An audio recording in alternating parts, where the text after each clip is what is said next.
Bienvenidos, queridos hermanos y hermanas, en el estudio Departamento de Escuela Sabática en la Asociación General. Con ayuda de Dios queremos presentarle nuestra nueva lección. Seguimos con los temas relacionados de sufrimiento de nuestro Señor Jesucristo, su sacrificio y el significado de esos sacrificios para nosotros en el plan de salvación. Las últimas horas es el título de nuestra lección, y antes de empezar nuestro estudio queremos invitar la presencia de Dios con una oración en silencio. Acompáñanos, por favor.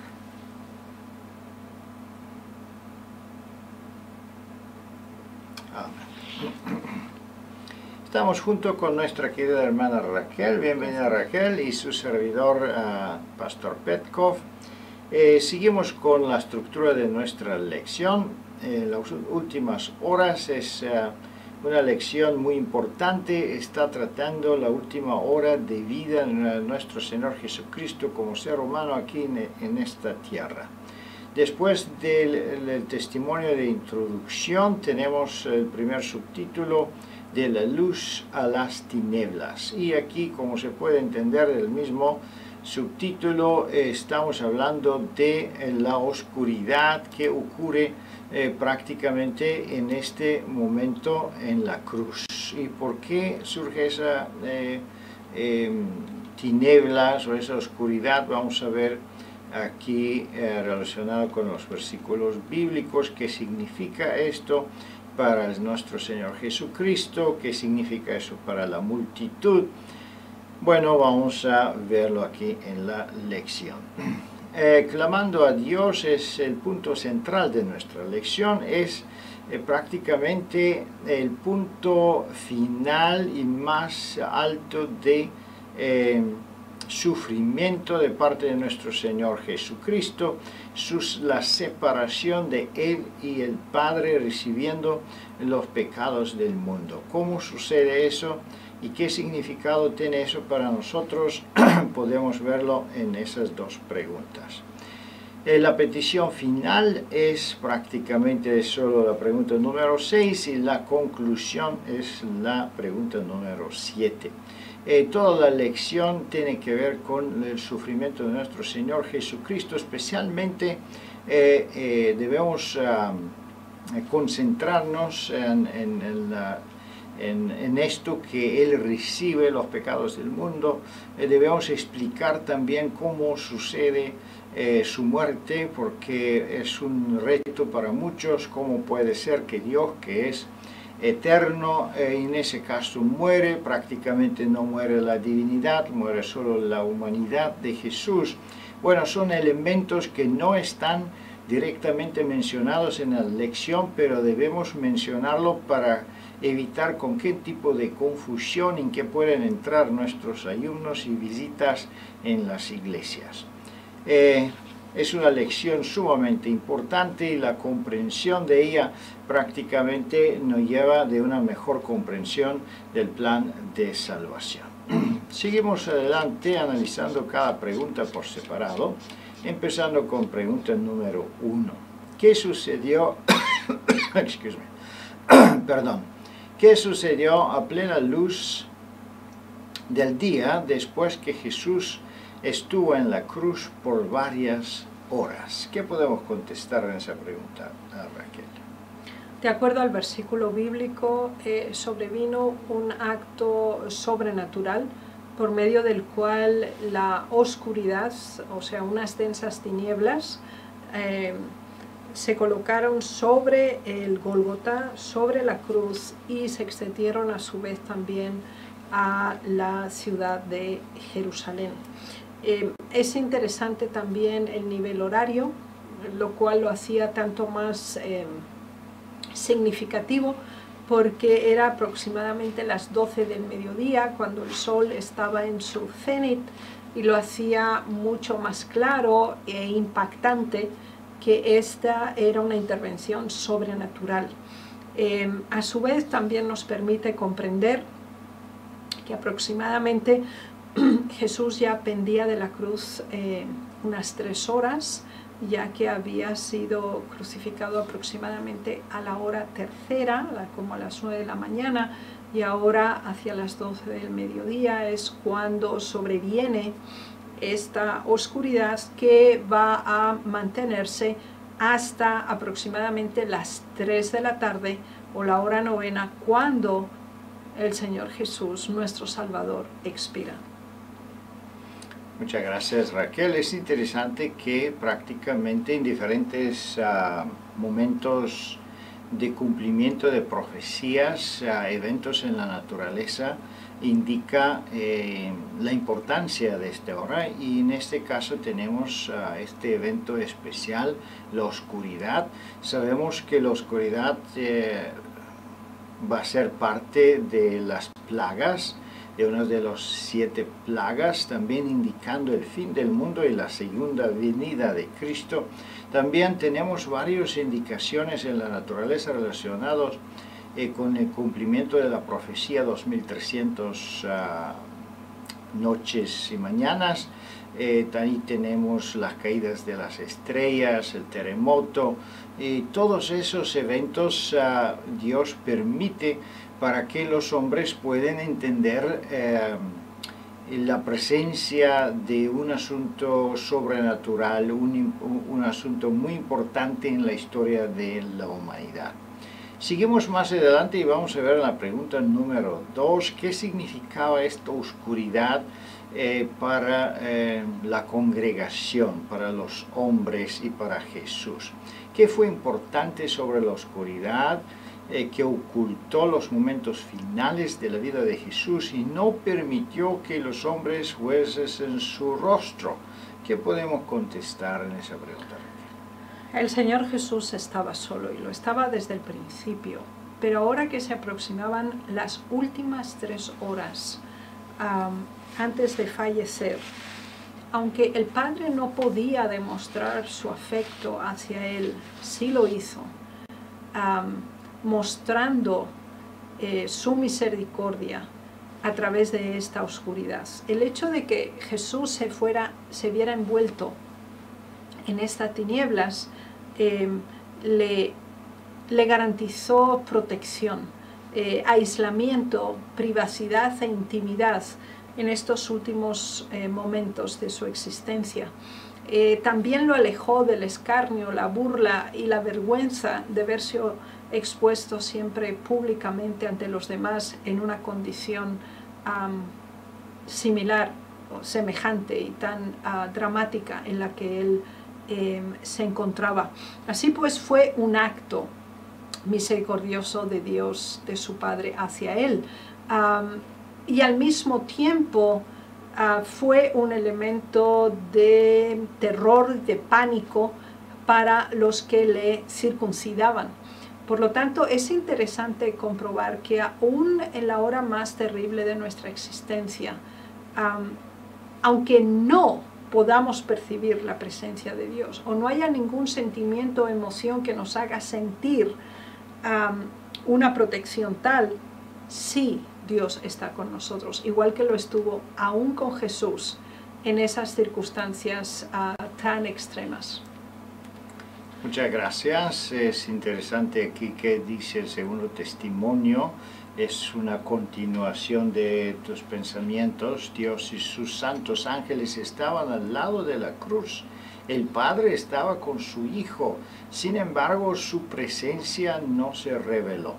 Y para nosotros también son invisibles. La presencia de los ángeles es invisible, la presencia de Dios, la presencia del Espíritu Santo es invisible, y eso nos permite prácticamente vivir una vida libre sin la, vamos a decir, la presión o la presencia constante de esos seres, o por lo menos de nuestro, nos olvidamos que ellos están aquí. En ese caso, Jesús tampoco podía ver los ángeles, no podía ver su Padre. Él fue limitado igual como somos limitados nosotros. Él debía pasar por el mismo camino que posiblemente algunos de nosotros pueden pasar. Es el camino del sufrimiento, el camino del castigo, y Jesús, que fue un ser inocente, un ser santo, en ese caso debía recibir los pecados del mundo, los pecados tuyos y míos, y entonces ese pecado lo hizo prácticamente sufrir de una forma increíble. Vamos a seguir un poco más adelante y vamos a ver que bajo esta oscuridad también las personas que estaban alrededor de la cruz empezaron a sentir que hay algo más que lo común en esa escena de castigo de criminales. ¿Qué podemos contestar a la pregunta número 3? ¿Qué indica que todas las personas fueron envueltas en oscuridad? ¿Qué podemos decir aquí? Una conciencia culpable, como tenía la multitud que le rodeaba, se sintió agudamente afectada por estas tinieblas. La tiniebla interior que ellos espiritualmente tenían ahora también se convirtió en una oscuridad fáctica a su alrededor. Era un reflejo de cómo el pecado les oprimía también en sus propias vidas. Y justo en ese momento es interesante comprender que aunque tenía un factor de privacidad y de protección para Jesús, era un elemento de revelación y de terror para sus acosadores, por el hecho de que ellos dependían constantemente de las circunstancias. Y lo demuestran porque en toda la pasión, crucifixión y cercanía de la muerte de Jesús, iban variando sus emociones, sentimientos y su actitud, obviamente siempre escalando impíamente. Ahora, sin embargo, se sintieron muy inseguros y temieron inclusive por sus propias vidas y por su existencia también espiritual. Muchas gracias, Raquel. Es interesante, un silencio sepulcral dice que apareció. También podemos ver que las personas empezaron a sentir esa presencia sobrenatural. Es interesante que rápido cambiaron de opinión. La misma esas personas que gritaban crucifícalo y que la sangre cae encima de nosotros y nuestros hijos. Ahora por la oscuridad y algunos relámpagos que dice aquí también que surgieron, entonces el pueblo dice que se arrodillaron, que se cayeron sobre la tierra. Dice que esperaban en cualquier momento que un milagro sucede y que Jesús baja de la cruz. Imagínense qué rápido prácticamente cambian los sentimientos y qué vulnerable están las personas si no actúan en acuerdo de principios, pero actúan dependiendo de las circunstancias. Y eso debe ser una lección importante para nosotros, porque sabemos que en el fin del tiempo exactamente esto sucederá. Sabemos que Satanás intentará usar esta vulnerabilidad, esta debilidad humana, y él personalmente aparecería como un ángel del cielo de luz. Entonces la gente, en la misma forma como aquí cambiaron de rostro y de opinión, podían cambiar en este momento. Dice que también los elegidos van a estar prácticamente cuestionados, van a estar probados, porque Satanás intentará engañar hasta los elegidos. Y vemos aquí que débil, y de qué forma débil prácticamente se comporta el pueblo. Pero vamos a ver qué sucede un poco más después de esta oscuridad. Que en la pregunta número 4, cuando la oscuridad se disipó un poco qué clamó Jesús y cómo, en qué forma también cambió la multitud, o por lo menos su actitud cambió por el momento. Todo el tiempo nos damos cuenta cuán circunstancial era siempre la actitud o el comportamiento que tenían esta masa de personas en su intento de acosar a Jesús. Se nos comprueba, de acuerdo a Marcos 15:34, que aproximadamente a la hora 9 o a 3 de la tarde, Jesús se expresó. Y se expresó en una de las formas más personalizadas, expresando sus propios sentimientos, valga la redundancia, desde su arresto hasta este momento. Y clama: Dios mío, ¿por qué me has desamparado? Es un clamor que podía rasgar el alma de cualquier persona empática y mínimamente compasiva. Sin embargo, aún en esta situación tan extrema, en la que Jesús expresaba su dolor más intenso, que correspondía a una angustia y a un pesar que le separaba de su Padre, a quien más amaba, a causa del pecado, y él sentía profundamente esta separación. Los demás lo utilizaron como un elemento más de burla, de distorsionar a un sentimiento tan profundo y tierno y doloroso como el que Jesús estaba expresando cuando ya toda su apariencia física estaba en estado de decadencia absoluta y se avecinaba sus últimos momentos. Muchas gracias, Raquel. Vemos otra vez cómo cambió prácticamente la actitud del pueblo, de la multitud, de los sacerdotes, que por un momento entendieron y esperaban una venganza de parte de Dios, pero después que, bueno, los relámpagos no se escuchaban más, la oscuridad se terminó, pues empezó a levantarse, escucharon este clamor de Jesús. Entonces usaron inmediatamente esta oportunidad otra vez de burlarse al Hijo de Dios. Es increíble la maldad que el corazón humano puede tener y la intensidad que puede tener.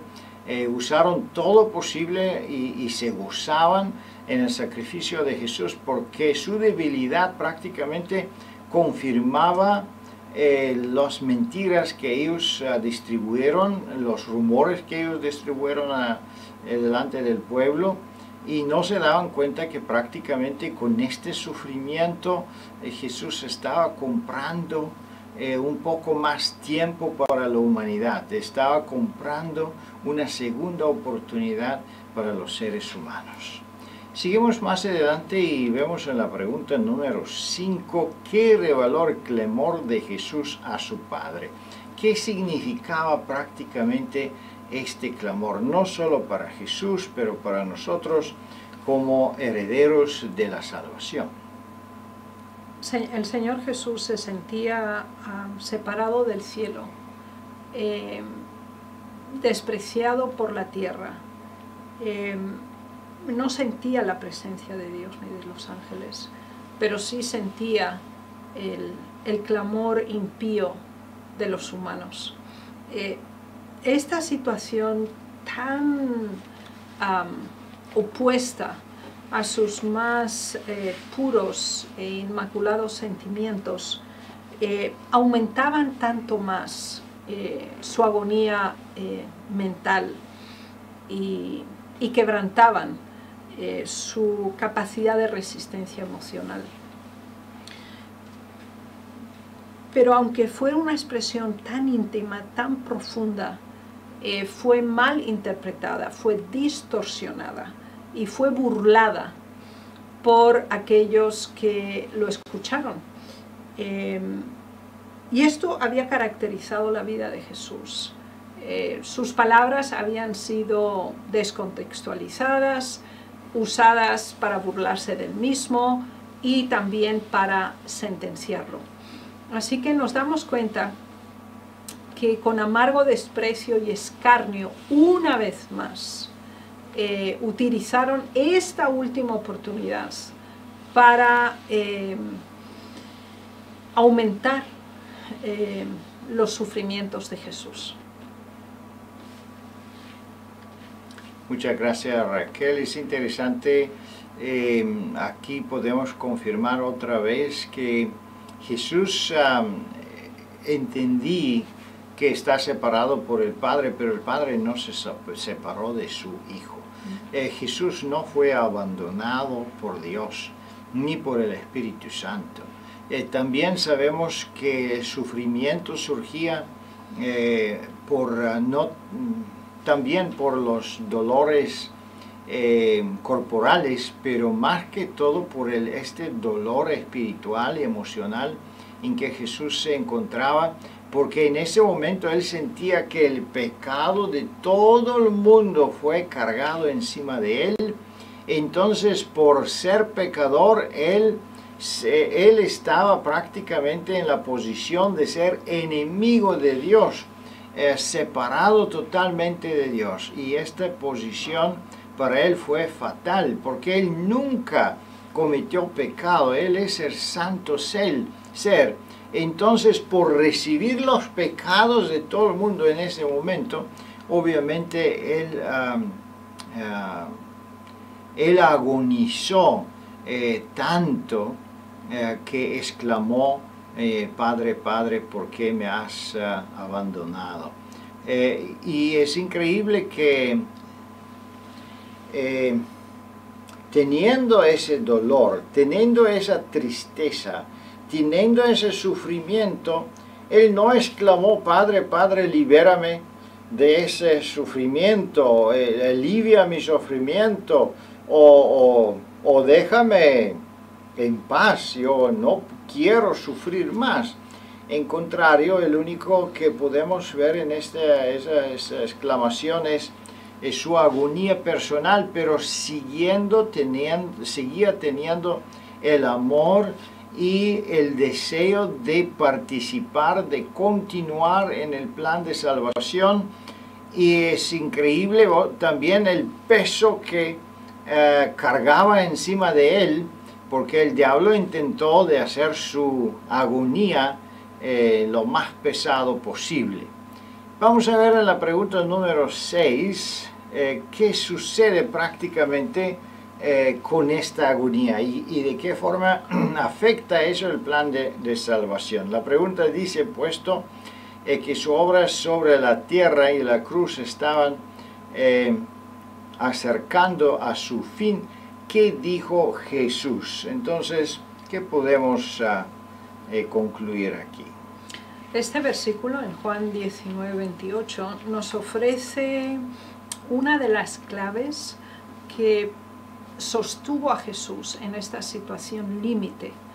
Y dice, después de esto, sabiendo Jesús que ya todo estaba consumado, dijo, para que la escritura se cumpliese, tengo sed. Esta declaración nos ayuda a comprender varios elementos claves en este proceso. El Señor Jesús era consciente, paso por paso y evento tras evento, de que todo lo que estaba sucediendo era el preámbulo a la consumación del plan de salvación. Así que esa comprensión real y participativa le permitía no ser influenciable o debilitable a causa del medio que le estaba rodeando y a causa del acoso sistemático que estaba recibiendo.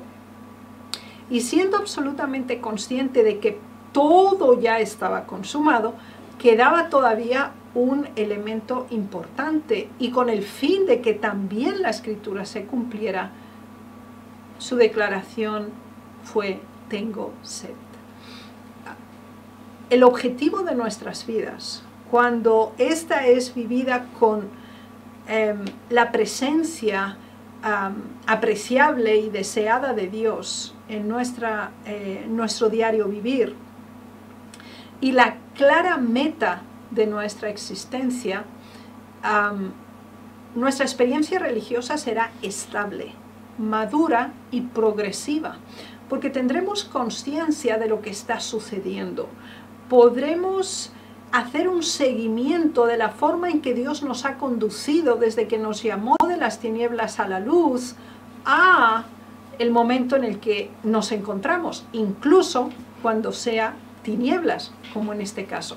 Así que la identidad personal, la comprensión de los hechos y la coparticipación en el cumplimiento de la voluntad de Dios, la fiel obediencia y el sometimiento voluntario a la guía de Dios en nuestra vida son un elemento de soporte, fortalecimiento y garantía para perseverar.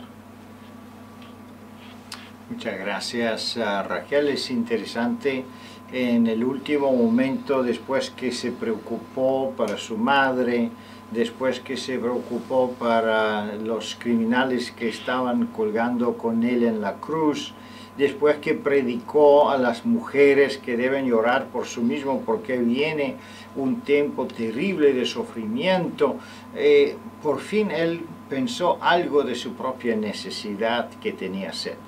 Y veremos, podemos ver que no recibió agua, recibió otra vez de esta bebida terrible, vinagre con gel, que es terriblemente amargo, y bueno, dice el testimonio que él lo rechazó, no lo tomó.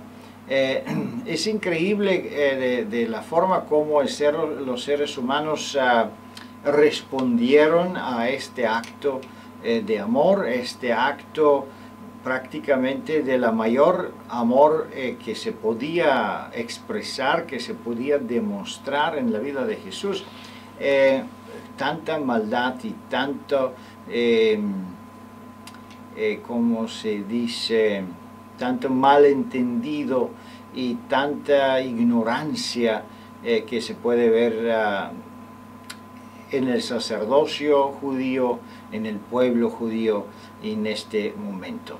Pero vamos a ver la última pregunta en esta lección: ¿con qué palabras terminó su misión y agonía en esta tierra nuestro Señor Jesucristo? Él sabía exactamente cuál era el próximo paso después de solicitar bebida. Y cuando Jesús hubo tomado el vinagre, dijo: consumado es. Y es interesante ver que él sabía exactamente lo que tenía que hacer desde el principio. Y sabía cuál era el final. Y el amor de su Padre y el amor hacia los seres creados, hacia los humanos, fueron los que mantuvieron esa decisión y esa determinación. Incluso en su momento más oscuro como este, significó la muerte de Jesús como humano, pero significó la mayor victoria que jamás se haya dado en este mundo, y es la victoria final sobre la muerte y, por extensión, la completa derrota de Satanás, que es el autor de la muerte. Por lo tanto, cuando él fue iluminado en esas tinieblas que se separaron por un momento de la cruz, pero se encontraban todavía descendiendo sobre la ciudad de Jerusalén y sus habitantes, fue el momento de mayor iluminación para la humanidad. Muchas gracias, Raquel. Prácticamente parecía que Jesús perdió esa esta misión. Él fracasó, fue entregado, fue maltratado y estaba muriéndose y murió prácticamente, y una desgracia, con mala reputación. De todo punto de vista, esta historia parece un fracaso total de parte de Jesús. En contrario es que sucede si lo leemos con la idioma espiritual, porque exactamente ahí donde fracasó, ahí es donde él obtuvo la mayor victoria. Leemos aquí en la última parte del testimonio, el Cristo triunfante, página 289, dice: el diablo comprendió que se había excedido. Se acabaron todos los chances del enemigo de vencer. Jesús lo venció. ¿Y cómo lo venció? Lo venció por no usar su divinidad para protegerse, por no reaccionar violentamente contra la violencia, por no usar el mal contra el mal. En contrario, orar por los malos, que Dios lo perdona, porque ellos no saben qué están haciendo. Con esta forma de humildad, con esa forma de entrega, prácticamente Jesús venció a Satanás, venció la muerte y prácticamente trajo la inmortalidad, como dice también aquí el testimonio. Queridos hermanos, queridas hermanas, Dios le bendiga y le guarde. Disfruta esa lección de escuela sabática y que Dios nos ayude para poder entender mejor esas horas de sufrimiento que Jesús ha tenido, porque la mejor comprensión de esta parte de su vida y entrega del plan de salvación puede hacernos también mejor cristianos y acercarnos mucho a Jesús. Que Dios le bendiga y le guarde, y nos vemos con la ayuda de Dios durante la próxima semana. Amén.